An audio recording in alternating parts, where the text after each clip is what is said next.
If you're new, press the bell icon to get the latest notifications.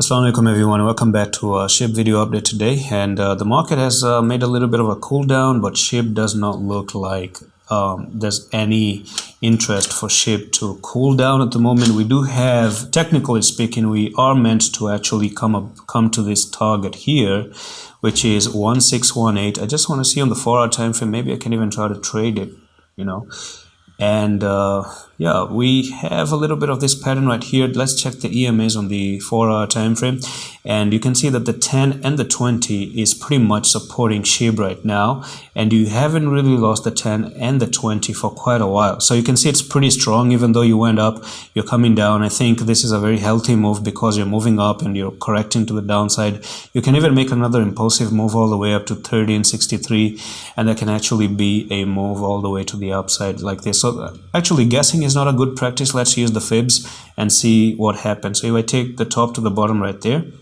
we do have 618, so you need to come above 618.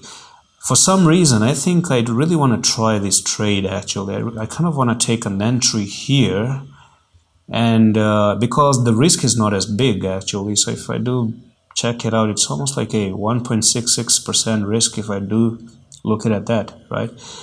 And to me, you might be looking for the next impulsive move if you come to 1208 and you try to cross above 1208, and you might be looking to shoot all the way up to 1448 actually. So that's pretty much it for this update on SHIB, just a quick one. And keep in mind, we still don't want to come below this line right here and close below this yellow line, because that's going to invalidate the move to actually even move higher to this price point actually. So that's pretty much it for this update on SHIB. I'm going to see you in the next one. Bye. Allah Hafiz.